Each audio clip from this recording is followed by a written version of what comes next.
வேலையே இல்லாமல் வீட்டில் இருக்க ரொம்ப ஒரு மாதிரியா இருக்குது. ஹாய்ங்க, welcome to day in my life. இன்றைக்கி ஆஸ் யூஷுவல் டே வந்து ஜாப் அப்ளை பண்ணுறது, போர்ட்ஃபோலியோ வந்து பில்ட் பண்ணுறது, ஸோ அந்த மாதிரி வேலைகள் தான் போச்சு. இந்த வீக் ஃபுல்லாக அந்த மாதிரி தான் இருக்கும்னு நினைக்கிறேன். ஏன்னா எனக்கு ஒரு 2-3 போர்ட்ஃபோலியோ பண்ணி என்னோடய ப்ரொஃபைல் அப்லோட் பண்ணணும்.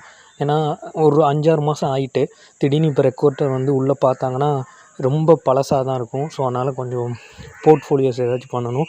வேலையே கிடைக்கவே இல்லை அப்படின்னா அப்படியெல்லாம் கிடையாது. ஒரு 3 ஜாப் ஆஃபர் வந்து கிடச்சிது. பட் அன்ஃபார்ச்சுனேட்டாக அதில் இருக்க முடியல. அது ஒரு ரீசன். நான் லாங் வீடியோஸ் போட்டால் வந்து சொல்கிறேன். அண்டு இன்றைக்கி ஆஸ் யூஷுவல் டே நார்மலாக தான் போச்சு. போர்ட்ஃபோலியோ தான் இன்றைக்கி உட்காந்து பண்ணணும். மேபி December 7 வந்து எக்ஸாம் அது IBPS. நான் அது கொஞ்சம் பார்க்கணும். இங்கிலீஷ் தான் பார்க்கணும். ஆப்டிடியூட் நான் தொடவே இல்லை, குவான்டிடேட்டிவ் ஆப்டிடியூட்லாம். ஸோ என்ன பண்ண போகிறேன்னு தெரியல. கொஞ்சம் பயமாக தான் இருக்குது.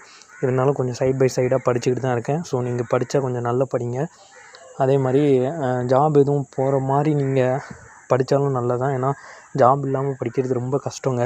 நான் ஈஸியாக நினச்சி பார்த்துட்டேன். பட் ஆனால் அது வீட்டில் உட்காரும் போது தான் அது தெரியுது. ஜாப் இல்லாமல் என்றைக்குமே வீட்டில் இருக்கக்கூடாது. ஸோ ஆனால் நான் சைட் பை சைடாக தேடிக்கிட்டு இருக்கேன். நீங்கள் படித்தா நல்லா படிங்க.